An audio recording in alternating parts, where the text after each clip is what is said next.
Bienvenue à l'émission Crois-tu spécial Pâques. Et quand nous disons spécial, je suis entouré d'amis et je vous présente mes amis. Vous avez tout d'abord Hugo Étier. Bonjour, Bonjour Hugo, bonjour. bienvenue à l'émission. On a Ben, Jean-Aubed Florissin aussi. Jean-Aubed, bienvenue. bonjour et bonjour à tous. Et on a Michel Nadeau. Michel, bienvenue à l'émission Crois-tu. Merci et bonjour à tous. Et on parle donc de cette fête, de cette célébration de Pâques. On sait ce qui s'est passé à Pâques, du moins la plupart des gens savent, connaissent l'histoire du personnage rapporté dans les évangiles, la personne de Jésus. On va vous raconter surtout l'histoire de des dames qui se sont rencontrées là où on l'avait enterré 3 jours auparavant, et ils arrivent devant un tombeau vide. Mais que s'est-il passé, hein? Alors, c'est l'histoire qui nous intéresse aujourd'hui. Et j'aimerais qu'on puisse écouter donc notre frère, notre ami Hugo Étier, qui va nous parler de l'événement qui a amené le corps de Jésus à être placé dans cette sépulture, dans ce cimetière à Jérusalem. Merci Régent. Alors, lorsqu'on approche du week-end de Pâques, euh, c'est pas seulement le dimanche, mais comme les gens apprécient le fait qu'il y a souvent un congé férié qui va être donné soit le vendredi, soit le lundi. Notre thème tourne autour du tombeau vide cette année dans cette petite émission spéciale pour Pâques, mais on se disait que certainement qu'il y a le lieu du tombeau qui est vide, qui va attirer l'essentiel de qui va demander l'essentiel de notre attention cette année. Mais évidemment, pour qu'il y ait le tombeau vide, il a dû y avoir un autre lieu qui s'est passé. Hmm. Ça s'est passé le vendredi saint, ce qu'on appelle le vendredi saint, le vendredi de Pâques, et ça se passe à la croix. Et avant de se réjouir autour du tombeau vide, on doit réfléchir à la mort de Jésus, la crucifixion. Jésus est mort d'une mort absolument atroce. Euh, la crucifixion était un symbole de malédiction, donc un symbole d'opprobre. Évidemment, je pense que tout le monde peut comprendre que de mourir cloué sur une croix en bois rugueuse, puis de mourir au bout de son souffle, au bout de son sang, c'était pas quelque chose d'honorable. On faisait ça pour des criminels qui avaient commis des crimes graves. Alors, chez les Romains, la crucifixion était un symbole de malédiction, de malheur, d'opprobre. Chez les Juifs aussi. Et déjà dans l'Ancien Testament, alors que le peuple juif sortait d'Égypte, Dieu a dit au peuple juif, si l'on fait mourir un homme qui a commis un crime digne de mort et que tu l'aies pendu à un bois, son cadavre ne passera point la nuit sur le bois, mais tu l'enlèveras le jour même, car celui qui est pendu est un objet de malédiction auprès de Dieu. Alors peut-être qu'il y a des éléments culturels qu'on pourrait explorer, puis c'est pas le temps aujourd'hui, mais déjà dans l'Ancien Testament, Dieu avait dit au peuple d'Israël que le fait d'être pendu à un bout de bois, pendu au bois, c'était un symbole de malédiction auprès de Dieu. Et l'apôtre Paul euh, réitère cette réalité dans le Nouveau Testament. Là, il l'applique à Jésus. Il dit dans l'Épître aux Galates, chapitre 3, verset 13, Christ nous a rachetés de la malédiction de la loi, étant devenu malédiction pour nous, car il est écrit, maudit est quiconque est pendu au bois. Donc, Paul cite le texte de Deutéronome que j'ai lu précédemment. Donc, Christ a été fait malédiction. On peut se poser la question, pourquoi est-ce que Paul dit ça? Pourquoi est-ce que Christ a été fait malédiction? C'est comme s'il y avait une intention. Eh bien, le verset l'exprime, puis je vais développer brièvement, mais Paul nous dit, Christ nous a rachetés de la malédiction de la loi, Hmm. étant devenu malédiction pour nous. Donc, Jésus est mort sur la croix pour nous racheter nous-mêmes de la malédiction. C'est donc sous-entendu que nous, les êtres humains, nous sommes déjà sous la malédiction de Dieu et Jésus a décidé de devenir malédiction pour nous racheter de cette malédiction. Des fois, on demande aux gens, d'après toi, pourquoi Jésus est-il venu sur la terre? Puis une réponse que j'entends souvent, qui n'est pas la réponse biblique, mais qui est quand même fréquente, c'est que Jésus est venu pour donner un bon exemple. Il a vécu une vie exemplaire, puis il est venu pour nous montrer comment être une bonne personne, un bon prochain pour les autres citoyens, un bon citoyen sur la terre puis dans la société. Alors, c'est vrai que Jésus a donné un exemple parfait, mais la raison pour laquelle Jésus est venu sur la terre dépense cette perfection exemplaire. Jésus est venu pour prendre notre place. La Bible nous dit que le salaire du péché, c'est la mort. Dès la Genèse, lorsque Dieu a créé Adam et Ève, il les a mis dans le jardin d'Éden. Dieu avait permis à l'homme et à la femme de manger de tous les fruits du jardin, sauf un arbre. Il y avait le fruit d'un seul arbre, l'arbre de la connaissance du bien et du mal. Et Dieu a dit, tu ne mangeras pas de celui-là, puis si tu en manges, tu vas mourir. En d'autres termes, si tu me désobéis, la conséquence, c'est la mort. Et voilà pourquoi Paul dit dans Romains 6, 23, car le salaire du péché, c'est la mort. Étant donné qu'on est pécheur, devant Dieu, on mérite la mort. Et comme on aime dire, des fois, c'est la mauvaise nouvelle dans la bonne nouvelle. Parce que je suis pécheur, je mérite la mort. Mais la Bible me dit que Jésus, qui n'a pas connu le péché, qui a vécu effectivement cette vie parfaite, Dieu a fait devenir Jésus péché pour moi. Jésus a pris mes péchés sur la croix afin que moi je puisse être déclaré juste devant Dieu. Donc Jésus a pris ma malédiction sur la croix pour que moi je puisse être accepté, bienvenu dans la présence de Dieu. Les dernières paroles que Jésus a dites en fait avant d'expirer, quand Jésus eut pris le vinaigre, on lui a offert du vinaigre lorsqu'il était sur la croix, il dit, tout est accompli. Et baissant la tête, il rendit l'esprit. Jésus est venu précisément pour mourir sur cette croix. C'était volontaire, c'était intentionnel. Donc, ce qui semblait une, une fin absolument catastrophique, un drame immense, l'homme parfait, l'homme exemplaire qui meurt comme ça, torturé, un supplice horrible, c'était en fait une marque de victoire, un moment de victoire merveilleux. Ce qui semblait une fin tragique a été finalement une victoire triomphante. Alors Jésus a été fait malédiction sur la croix pour que moi je puisse être libéré de la malédiction. Merci. Donc, d'une malédiction à une bénédiction, à un bienfait.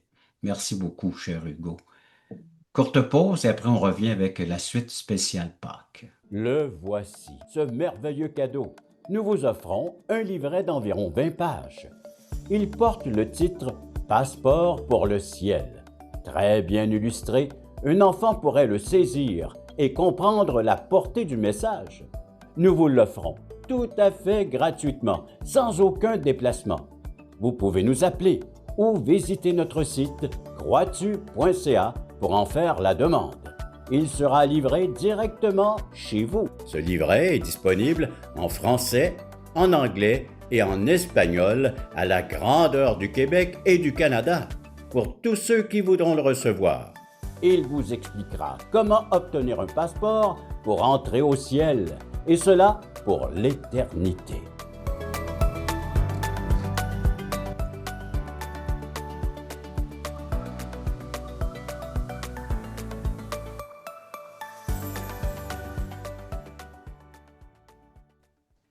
On a écouté Hugo qui nous parlait de la crucifixion de Jésus, une malédiction.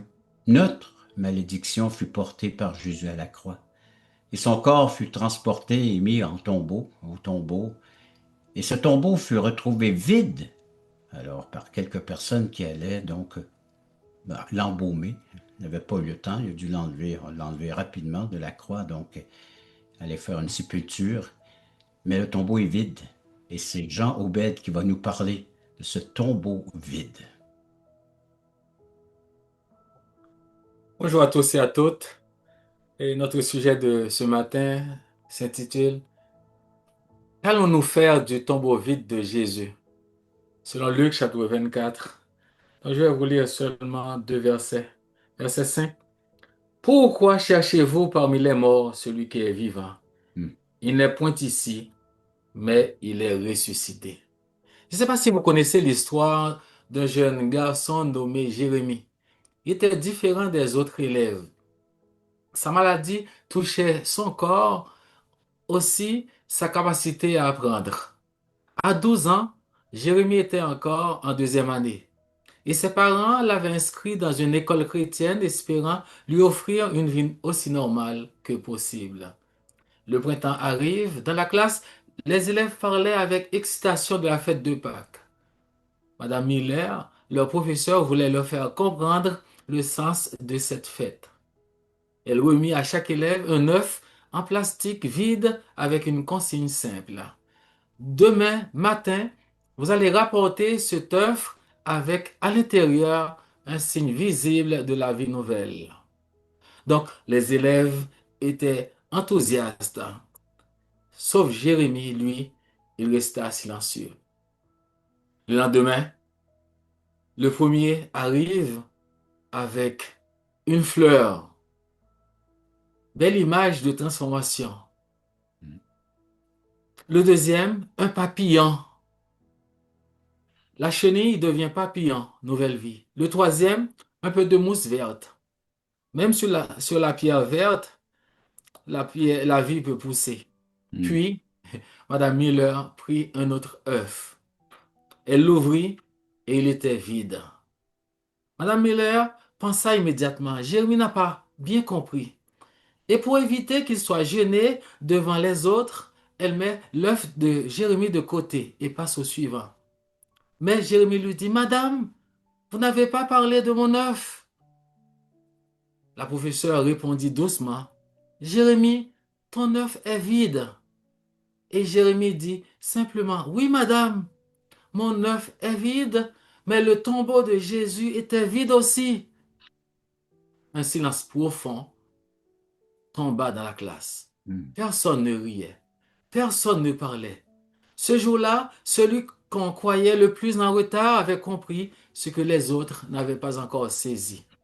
Pourquoi? Parce que le message de Pâques n'est pas seulement qu'il y a de la vie dans la nature. Le message de Pâques, c'est qu'il y a un tombeau vide. Et ce tombeau vide change tout. Pourquoi? Parce que le tombeau vide apporte la vie. Imaginons une scène. Un vendredi soir, vous venez au salon funéraire pour rendre un dernier hommage à Jean Obed. Vous me voyez dans le cercueil. Tout est officiel, tout est terminé. On pleure, on prie, on se console comme on peut. Puis le lendemain matin, vous revenez pour les funérailles et le cercueil est vide. Quelle serait votre réaction? La panique? La confusion? La colère? Des questions sans réponse? Qui a fait cela? Où est le corps de Jean Obed? Est-ce une erreur? Un cercueil vide ne laisse personne indifférent. Un cercueil vide bouleverse tout. Oui, Pâques tient dans cette vérité simple et bouleversante. Le tombeau de Jésus est vide. Et ce tombeau vide fait toute la différence. Un tombeau vide signifie que la mort n'a pas eu le dernier mot. Ne réduisons pas Pâques à une tradition. Pâques n'est pas d'abord une fête, ni un souvenir, ni une habitude religieuse. Pâques, c'est un tombeau vide. Et parce que le tombeau est vide, l'espérance est vivante. Et quand l'espérance est vivante, tout peut recommencer. Jésus n'est pas dans le tombeau, il est vivant. Et parce qu'il est vivant, votre histoire n'est pas terminée. Même lorsque tout semble vide, Dieu prépare une résurrection. Ce qui paraît mort peut revivre. Ce qui semble perdu peut être restauré. Oui, chers amis, nous pouvons nous poser cette question. Que faisons-nous de cette tombe vide? La vraie question est, avons-nous compris ce que le tombeau vide change pour nous? Oui, parce qu'un tombeau vide n'est pas seulement une vérité à célébrer, c'est une réalité à recevoir. Cela signifie que nos deuils ne sont pas sans espérance avec Jésus, que nos échecs ne sont pas définitifs, que nos nuits ne sont pas éternelles. Même quand tout semble scellé par une pierre trop lourde, Dieu peut rouler la pierre. Peut-être qu'aujourd'hui, certains portent leur propre tombeau, un rêve enterré, une relation brisée, une fatigue profonde, une prière restée sans réponse. Et vous regardez la pierre en disant, c'est fini. Mais Pâques répond, ce n'est pas fini, car Dieu agit encore. Le tombeau était vide, et ce vide est devenu la plus grande espérance de l'humanité. Joyeuse Pâques à chacun de vous. Amen. C'est beaucoup, Jean Obed. Donc, un tombeau vide qui exprime une vie débordante et abondante. Après la pause, la suite de cette histoire, donc, du tombeau vide.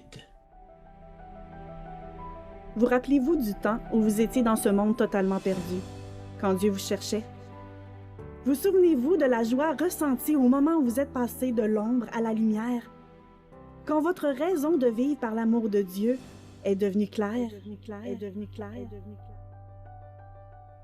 Allons, levons les yeux, montons sur la montagne pour conquérir. À la gloire de Dieu et au salut des âmes perdues, il est temps de célébrer notre foi.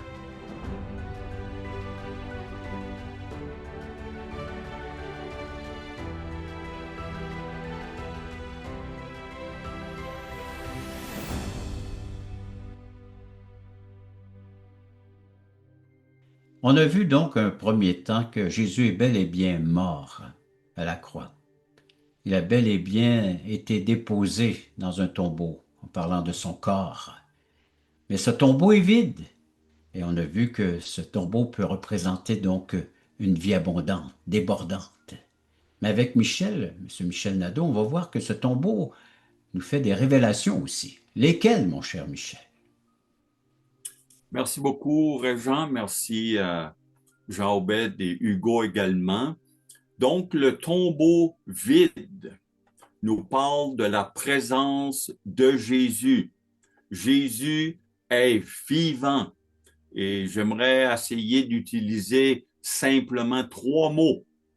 Le premier, prédiction. Le deuxième, apparition. Et le troisième, révélation. Donc, le premier mot, prédiction. Vous savez, chers amis, c'était prédit dans l'Ancien Testament que Jésus allait ressusciter. Je vous lis dans le psaume 16, verset 10, « Car tu n'abandonneras pas mon âme au séjour des morts, et tu ne permettras pas que ton bien-aimé connaisse la décomposition. » Alors, qu'est-ce que ça veut dire?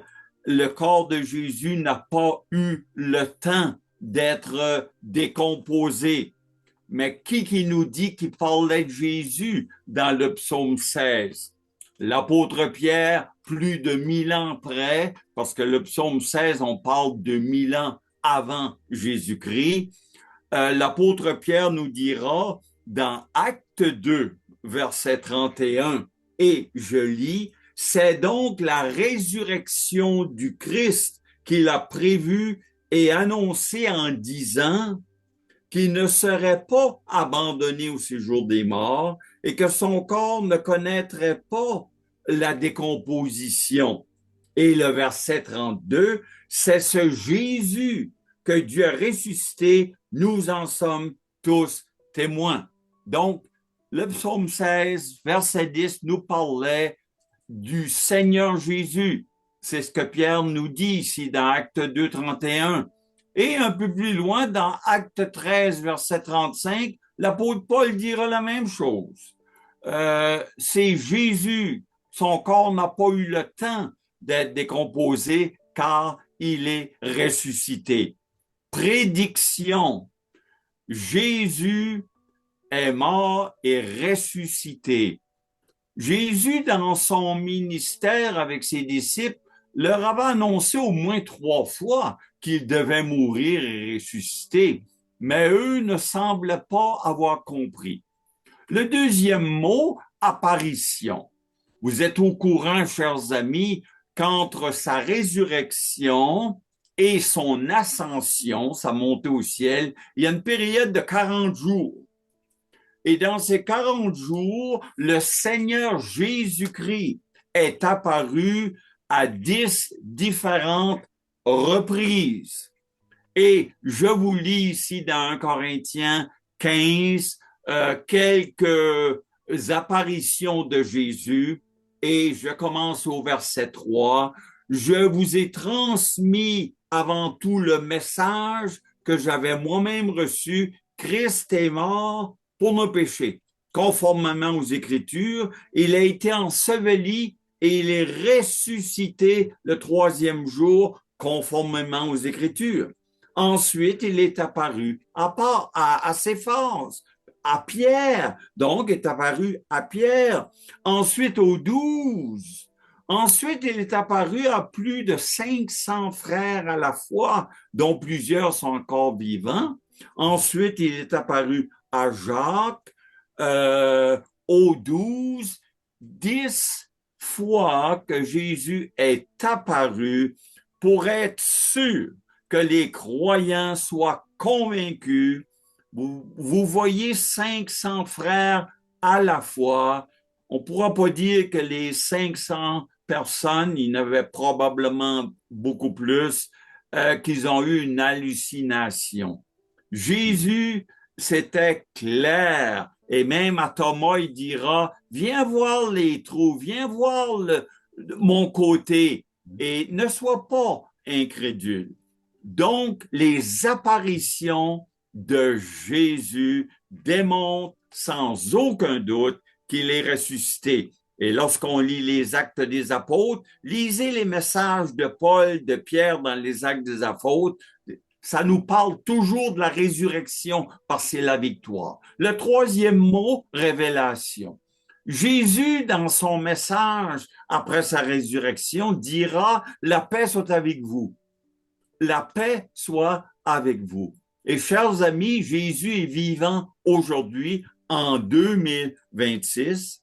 Et comme notre frère Hugo nous a bien partagé, Jésus a été condamné à ma place, à notre place.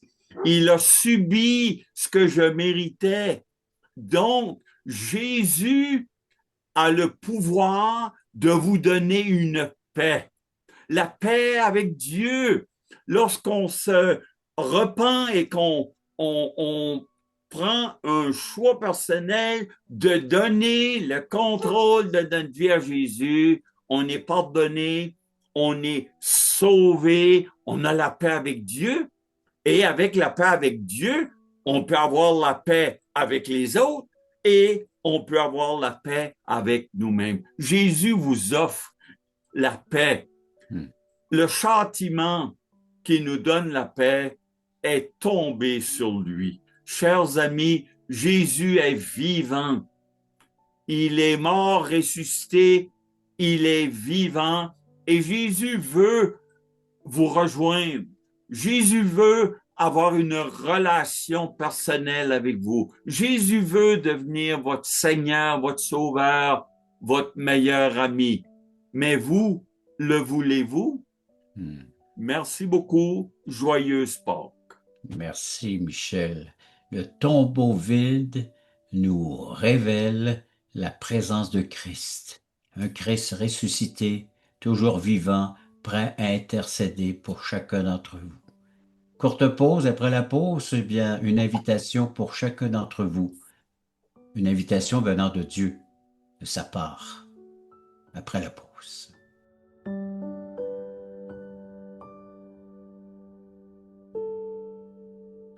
Alors, juste avant la pause, je vous précisais, chers téléspectateurs, qu'il y aurait une invitation de la part de Dieu. Cette invitation est de placer votre foi, une entière confiance dans la personne de son Fils Jésus, son bien-aimé Fils Jésus.